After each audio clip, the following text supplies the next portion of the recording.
Did you know that you are a slave to the Roman Empire since your birth? Your birth certificate is a contract with Rome, which basically declares you dead, and lost at sea. We will dig into the history of these trusts that was created back in the 13th century and has enslaved all humanity on the earth ever since. Unum Sanctum is one of the most frightening documents of history, and the most quoted as the primary document of the popes claiming the global power. In 1302 Pope Boniface issued his infamous papal bull Unum Sanctum, the first express trust. He claimed control over the whole planet, which made him king of the world. Furthermore, we declare, we proclaim, we define that it is absolutely necessary for salvation that every human creature be subject to the Roman Pontiff.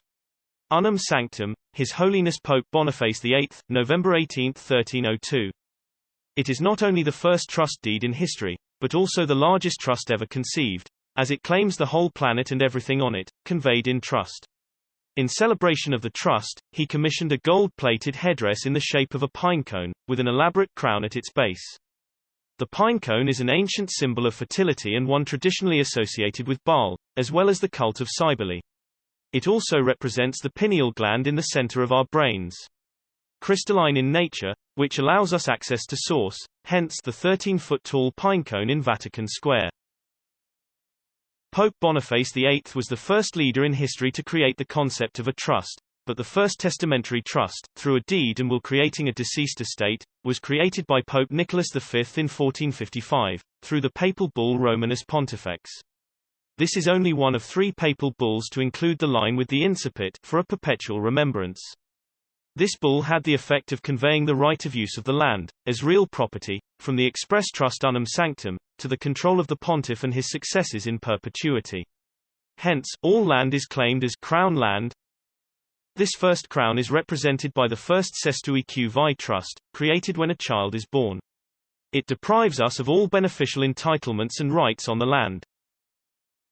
The second crown was created in 1481 with the papal bull Aeterni Regis, meaning eternal crown, by Sixtus IV, being only the second of 3 papal bulls as deeds of testamentary trusts. This papal bull created the Crown of Aragon, later known as the Crown of Spain, and is the highest sovereign and highest steward of all Roman slaves subject to the rule of the Roman pontiff.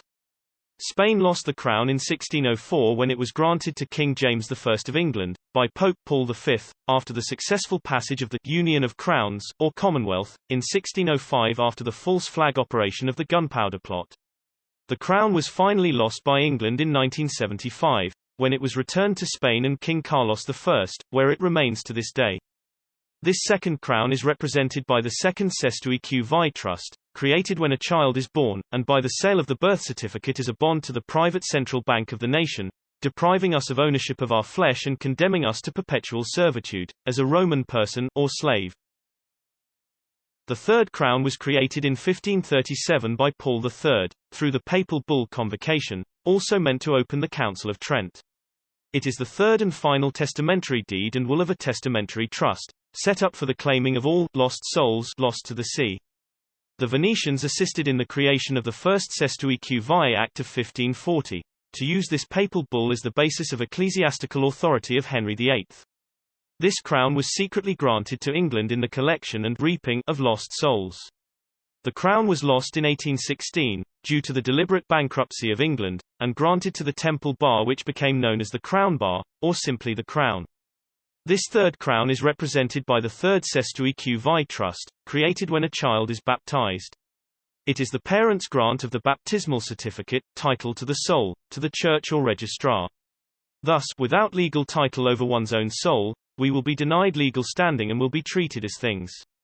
Cargo without souls, upon which the bar is now legally able to enforce maritime law. A Cestui Que Vie trust is a fictional concept. It is a temporary testamentary trust, first created during the reign of Henry VIII of England through the Cestui Que Vie Act of 1540 and updated by Charles II, through the CQV Act of 1666, wherein an estate may be effected for the benefit of a person presumed lost or abandoned at sea, and therefore assumed dead.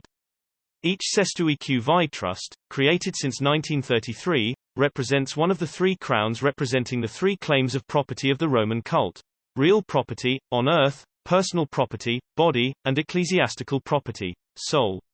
Each corresponds exactly to the three forms of law available to the Gala of the bar courts. 1. Corporate commercial law, where the judge are the landlord. 2. Maritime and canon law, where the judge is the banker. 3. The Talmudic law, where the judge is the priest. So, while it might be difficult for some to completely understand the meaning of the Sestu-Eq-Vi trust, what I have presented here are the history of how it was made. I have found a video that explains how this basically works, by them creating a straw man of yourself, based on your birth certificate, which is nothing but a slave contract with the Vatican.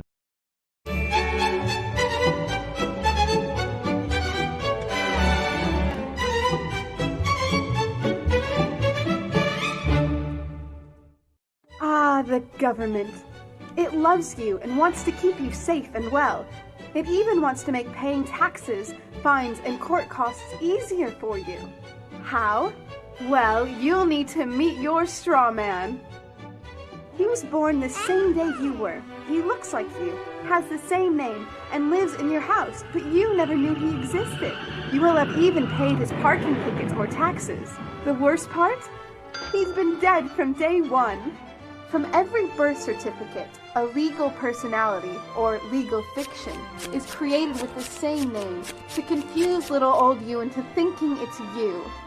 So, there is a human you and a paper you, or as it's commonly known, a straw man. So when it seems like government officials, court clerks, or the police are speaking English, they aren't. They're speaking legalese, designed to make you agree to verbal and written contracts without even knowing about it, all spun from Black's Law Dictionary. For example, when the police say, "Do you understand?" you'll say, "Yes." What they are really saying is, "Do you stand under our authority?" Oops-a-daisy, you just created a verbal contract with them. Oh, you clever government.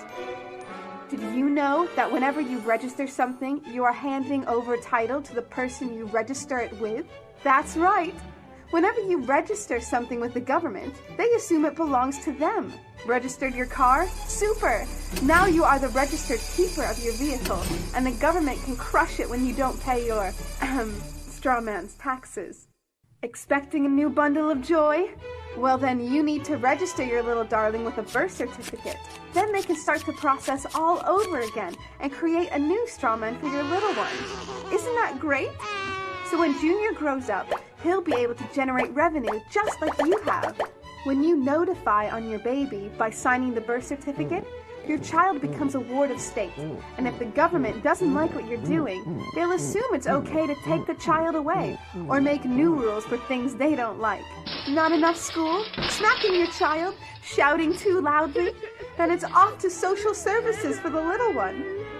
When you get a bill, it's sent to you, but belongs to your straw man, not you. That's why bills, fines, and summons start with Mr., Mrs., or Ms. Sometimes you'll see your surname in capitals, just like on a gravestone. That's because your straw man is dead, and just a silly piece of paper, created before you could comprehend or even consent to it. When you go to court, you represent your straw man, so you, the human, take on any costs, fees, taxes, and fines involved for the straw man. The human you doesn't even need to pay them. But you made a contract with the court by appearing on behalf of your legal personality or straw man, just like the government knew you would. Confused? Well, don't worry. The government doesn't want you to know anyway.